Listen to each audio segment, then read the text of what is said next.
Wa id qulna dhulu hadhil qaryah fagulu minha haitsu syi'tum ragadah. Ingatlah di saat aku berkata kepada mereka, kepada Bani Israel setelah mereka keluar dari Tih, aku berkata kepada mereka, masuklah ke kota ini. Kota ini diartikan dalam tafsir Jalalain, ulama berbeda pendapat ya. Ada yang berkata Baitul Maqdis, Palestina, ada yang bermakna Ariha. Ariha ini kota Turki atau mana ya? Saya juga lupa ini. Fagulu minha haitsu syi'tum ragadah. Makanlah dari kota itu apapun yang kalian suka, tanpa batas untuk kalian. Wadkhulul baba sujata wa qulu hitatun nafil lakum khotoyakum wa sanazidul muhsinin. Dan masuklah ke pintu kota itu dengan menunduk ya, dengan menunduk. Lalu katakanlah, permintaan kami adalah ampunan dosa. Katakanlah seperti itu, permintaan kami adalah ampunan dosa. Kalau kalian melakukan itu, maka akan aku ampuni kalian semua. Akan aku ampuni dosa-dosa kalian semua. Wa sanazidul muhsinin, dan bahkan orang-orang yang bertoat kepadaku akan kutambah pahalanya. Fabaddala alladzina dzalamu qawlan ghairal ladzi qila lahum. Lagi-lagi Bani Israel itu kan memang begitu ya. Mereka mengganti perintah Allah. Orang-orang yang zalim dari mereka mengganti ucapan yang diperintahkan Allah kepada mereka. Mereka diperintahkan meminta ampunan, malah mereka mengatakan kami meminta biji gandum. Dan mereka asalnya diperintah saat masuk kota diperintahkan untuk menunduk, mereka malah berjalan dengan jongkok ya, berjalan jongkok. Fa anjalna 'alal ladzina dzalamu rijzam minas sama'i bima kanu yafsukun. Sehingga karena kesalahan yang mereka perbuat, kesalahan yang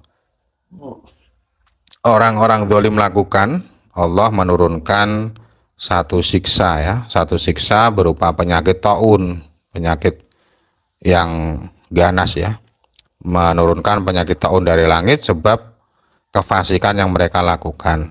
Mereka tidak menuruti apa yang diberitakan oleh Allah, sehingga di saat itu ada 70.000 dari mereka yang mati, 70.000 atau kurang ya. Dan ingatlah di saat kalian meminta hujan, meminta siraman kepada Nabi Musa. Mohon maaf salah ya. Dan ingatlah di saat Nabi Musa meminta siraman untuk kaumnya. Nabi Musa meminta siraman untuk kaumnya, di saat itu kaumnya sedang merasa haus di Tih. Lalu Allah berfirman kepada Nabi Musa, idrib bi'asokal hajar fakul nadrib bi'asokal hajar. Pukullah batu dengan tongkatmu. Ya, batu ini adalah batu yang pernah membawa lari baju Nabi Musa. Batu yang pernah membawa lari baju Nabi Musa. Batu ini adalah batu tipis ya, batu yang batu yang segi empat dan besarnya itu sebesar kepala manusia. Batu ini berupa batu yang lunak ya. Berupa batu yang rohom. Rohom itu ruhom ya. Bukan lunak. Rohom itu batu pualam atau batu marmer. Tapi ada juga yang mengatakan ini bukan batu marmer, tapi batu kazan. Kazan itu maknanya kalau dalam kamus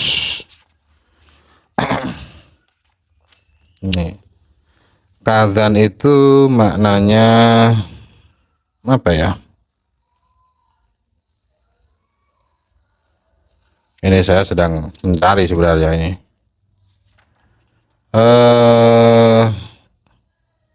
Tidak ada dalam kamus. Pokoknya bentuk batunya itu diperkhilafan ulama ya.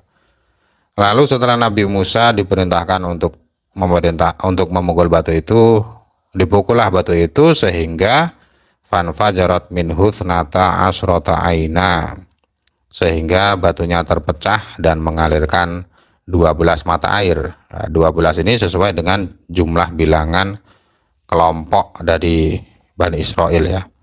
Jadi Bani Israel yang ikut Nabi Musa keluar dari siksaan Fir'aun itu ada 12 kelompok, 12 sibet.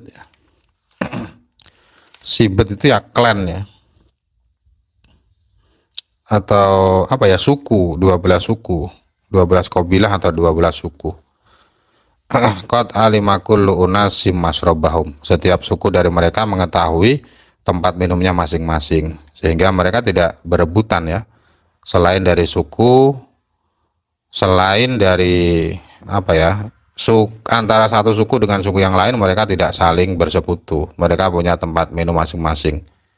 Kemudian Allah berfirman kepada mereka, kulu washrobu mir rizkillahi wala ta'thaw fil ardi mufsidin, makan dan minumlah rizki Allah dan kalian jangan berbuat kerusakan di bumi, kalian jangan membuat kerusakan di bumi.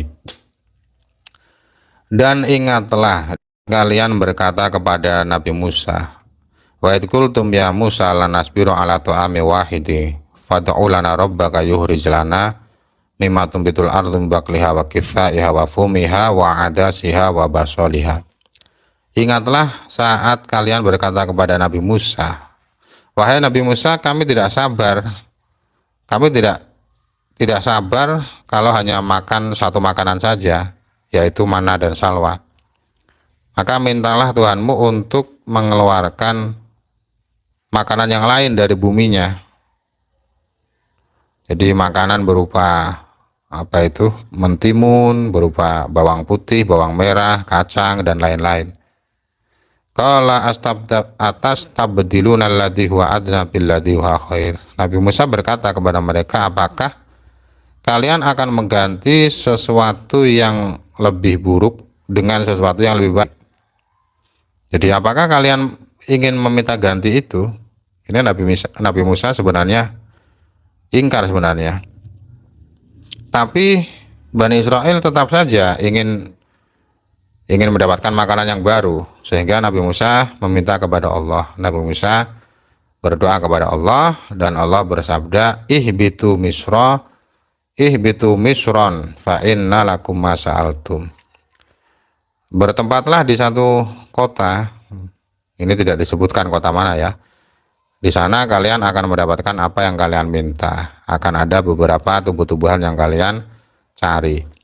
Faduribat alaihimudz zillatu wal maskanah wa ba'u bighadabin minallah. Kehinaan telah ditetapkan kepada mereka dan juga kemiskinan. Kemiskinan. Jadi bekas kemiskinan itu ada pada diri mereka, yaitu mereka itu hina ya, mereka itu dalam keadaan kehinaan, dalam keadaan miskin walaupun mereka kaya. Jadi kehinaan dan kemiskinan itu sudah menetap pada diri mereka seperti apa ya, cetakan ya, cetakan uang yang menetap pada uang. Jadi uang kalau dicetak ya, uang logam ya, uang logam kalau dicetak, kalau diberi gambar itu kan cetakan itu tidak pernah bisa terlepas dari uang. Waba'u bighadabin minallah. Mereka kembali dengan mendapatkan murka dari Allah. Dzalika bi annahum kanu yakfuruna bi ayatillahi wa yaqtuluna an-nabiyyina bighairil haqq. Dzalika bima asaw wa kanu ya'tadun. Jadi murka Allah yang datang kepada mereka itu, dan juga apa itu, kemiskinan dan kehinaan mereka itu disebabkan mereka mengkafiri ayat-ayat Allah dan membunuh para nabi seperti Nabi Zakaria dan Nabi Yahya. Itu termasuk korban dari mereka ya. Mereka membunuh para nabi tanpa kebenaran, mereka membunuh nabi dengan cara yang zalim. Dzalika bima asaw wa kanu ya'tadun. Itu semua disebabkan kemaksiatan yang mereka lakukan dan disebabkan perbuatan mereka yang melewati batas ya, kemaksiatan yang melewati batas. Lalu di ayat setelahnya, di ayat ke-62. Innalladzina amanu walladzina hadu wan nasara wassabiina man amana billahi wal yaumil akhir wa amila sholiha falahum ajruhum inda rabbihim wala khaufun alaihim wala hum yahzanun. Orang-orang yang beriman dengan para nabi sebelumnya, orang-orang Yahudi, orang-orang Nasrani, orang Sobiin. Sobiin ini ada yang mengatakan kelompok Yahudi, ada yang mengatakan kelompok yang Nasrani. Mereka yang beriman kepada Allah dan hari akhir di masa Nabi kita, melakukan syariat Nabi Muhammad, maka mereka akan mendapatkan pahala. Mereka akan mendapatkan pahala dari sisi Allah, dan mereka tidak akan merasa takut dan tidak bersedih. Tidak merasa takut dan tidak merasa bersedih. Wa idza akhadna mitsaqakum wa rafa'na fawqakumut tur khudhu ma atainakum biquwwah wadhkuru ma fihi